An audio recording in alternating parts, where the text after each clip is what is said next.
All right, YouTube, welcome back to my channel. Thanks for tuning in. I have a special surprise for you today.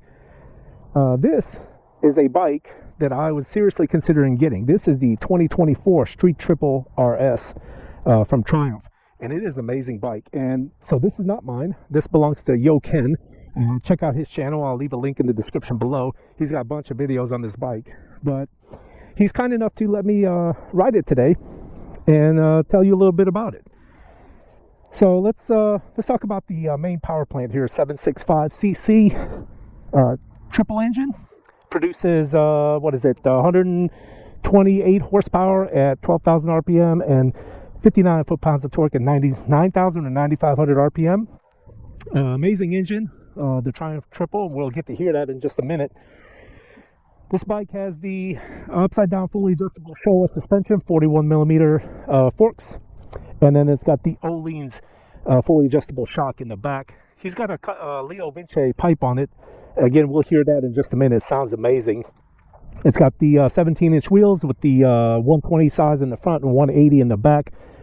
It looks like he's got the nice Pirelli Diablo Rosso 4s on there. Nice and sticky tires. It's got the Brembo Stylema brakes, 310 millimeter in the front, 220 in the back with a single piston Brembo, and the radially mounted master cylinder up top. Seat height is 32 inches, I think, 32.1. I'll leave the exact number on the screen. Just slipped my mind, I can't remember exactly. It's got a 3.9 gallon gas tank, right at 4 gallons. I don't know what the fuel consumption is, but Ken said it was pretty good. It's got a cable clutch, fully adjustable clutch lever. Same thing for the Brembo master cylinder and the Brembo brake lever. It's got a 5-inch color, full color TFT. Let's take a look at that real quick. It takes a little bit to come up, but I like the Triumph logo. And it says Good Morning Street Triple. Let's cycle through here and see what we got. He got riding modes, bike setup. I don't know how this thing works, and I forgot to ask him, so I'm sorry about that. And I don't know what mode he's in. I'll have to ask him on how that works. But it's got the bar end mirrors, and I think these are stock. I'll let you know exactly. I'll have to ask him. I forgot to ask him. He's got a couple other upgrades, which, by the way, it does have a quick shifter, so that's really nice. I think that's an accessory from Triumph. And then he's got the tank pad. He's got this fly screen from Triumph. For what I found out, this is about 350 bucks, and it's a 2-piece unit, so you have to get both. He's got the Triumph scrolling indicators on there. He's got the Triumph frame fighters, again, the Leo Vinci pipe, and he did eliminate the rear foot pegs. It does have a cowl, but he's got this Nelson rig bag on here, so he put the seat back on and strapped the Nelson rig bag to it. So this is a pretty awesome bike. I love it, and right now he's gonna let me ride it, so we're gonna see how it feels. But just sitting on the bike, let's take a look. I am 5'9" with 32-inch inseam, and when I sit on it, I can flat foot it on both sides. It's pretty awesome. It's very very comfortable. Leans slightly forward to the handlebars, but they're nice and wide, so you get some good leverage on it. And it's very light. You can flick it around. Feels great. All right, gents, let's take this thing for a ride and see how it is. I did find out that the way you change the modes is you hit this M button, and when you do that, use this scroller wheel. It says road, rain, rider, his custom mode, and track. But I'm going to leave it in road mode. He says that's a good one to have.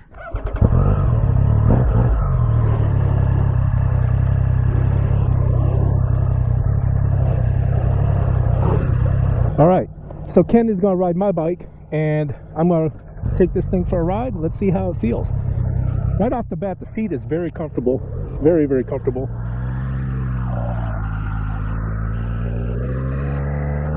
The clutch lets out a little bit late. A little bit farther than my Aprilia.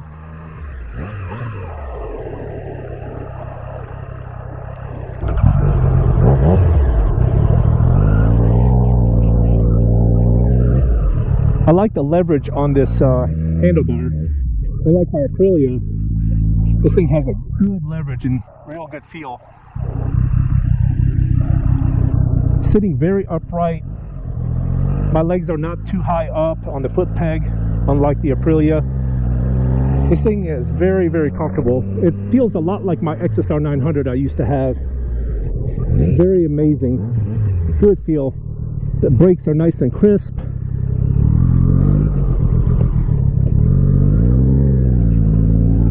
The clutch lets out a little bit farther than I like, but it's adjustable. Man, this thing feels good.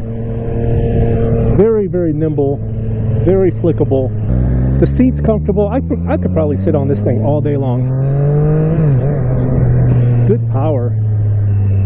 Let's see what the suspension is like. Oh yeah, very nice, very nice. Let's see what the power is like. So smooth on the shifter. The quick shifter is awesome. Let's bring it down a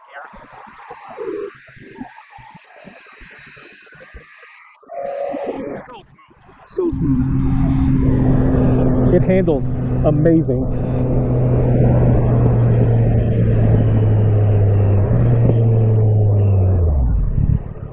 This Leo Vince pipe, Vince, however you say it, sounds amazing. Very throaty, a deep, nice deep sound to it.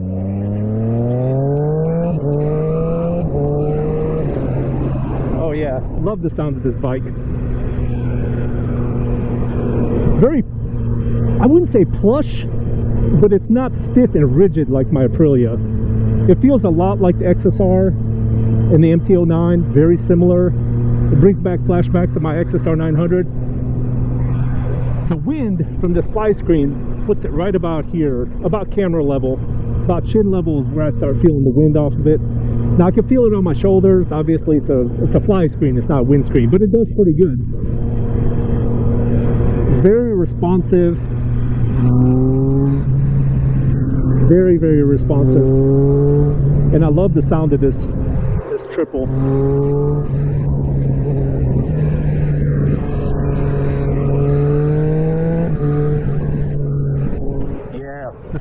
This thing's awesome. Very comfortable. The seat is nice and soft, and the tank feels real good when you grip your legs together. It feels really, really good. The suspension is good, but it's fully adjustable, so if it's too soft or too hard for you, you can change it. It's not electronic, it's manually adjustable, but it is fully adjustable front and rear, so that's awesome. Now let's talk about this gauge for a minute. So I guess it went to dark mode for whatever reason. I guess it's on automatic. But what I don't like about it is it's got the digital readout for the tach up here. I think you can change the layout of the screen, but it's got the digital readout. I wish it had, like, I don't know, some sort of line or something to indicate your RPM. I would prefer that, but this is good. And I don't know what red line is.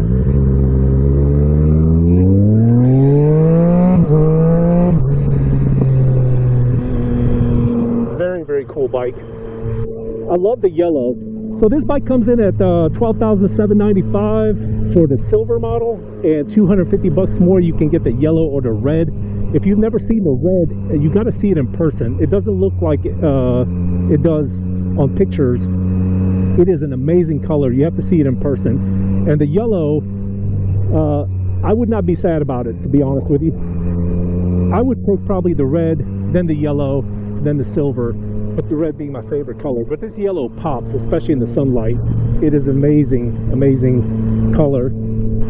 When the sun hits it, it gets like these metallic sparkles, and it like changes the richness of the color. Really, really cool color. I would not be sad about having a yellow bike. I'm not a fan of the bar and mirrors, although I could probably get used to it. I'm just not a fan of having something right here in my hand hitting it. But it is amazing bike. I love the sound of this thing. And if this BMW would get out of my way, I would hit the gas a little bit. And I don't know if you can see in the mirror, but there's Ken behind me on my RSV4. He said he couldn't ride it very long just because of the position that you're in. I don't blame him. That thing's very uncomfortable. Unlike this one, I could probably ride this thing all day. I used to take my XSR 900 all the way to the mountains, 4 or 5 hours away, and come back in the same day, and it was fine. I could ride it all day, and I feel like I could ride this bike all day.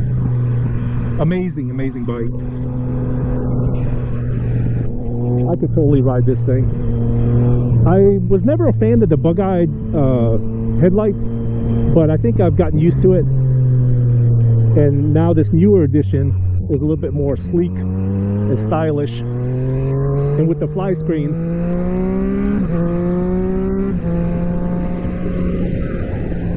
oh yeah, yeah. Man, this thing gets up. Yeah, this thing gets on down the road, no problem. I would have to play with the suspension a little bit. I like how soft it is, and I don't want to say it's soft, but it's softer than my RSV4. I like how it feels, but I would probably play around with it just to see, you know, kind of tune it and dial it in for myself the way I like it. But I think it's fine. I don't think Ken messed with it. I think this is the factory adjustment, and it's fine. I like it. What else can we talk about this bike? The brakes. The brakes are pretty good. My RSV4 is a little bit crisper and bites harder. This one has a little bit more pull. The throttle, on the other hand, is a little bit snatchy. This is road mode. I haven't tried sport mode. Let's try sport mode.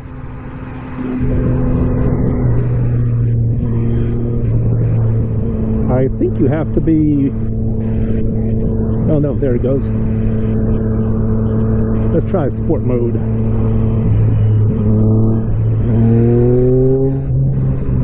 Is that sport mode? Yeah, we're in sport mode.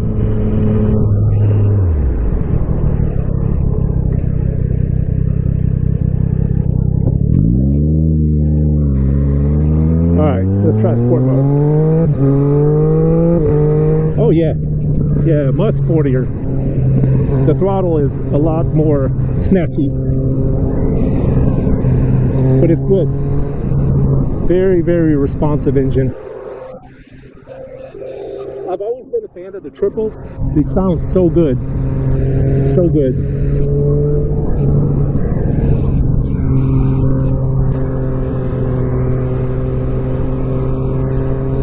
So agile, so nimble. This thing goes wherever you point it. Very, very cool bike. I would totally ride one of these all day long.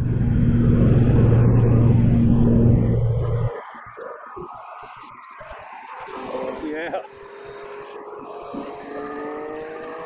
Very, very cool bike. So if you're thinking of getting a Triumph, main competitor would probably be the MT-09 or the XSR 900. Would be a fantastic choice. However, I really like this one.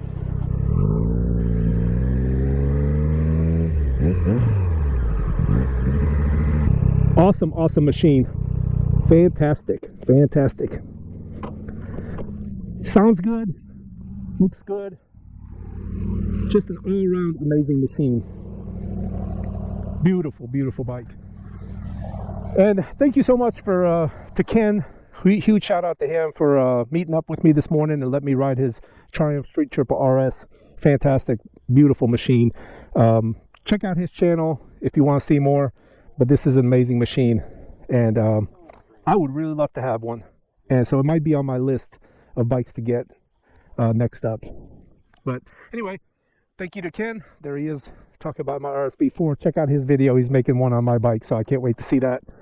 And we'll catch you guys on the next video. Thanks for tuning in.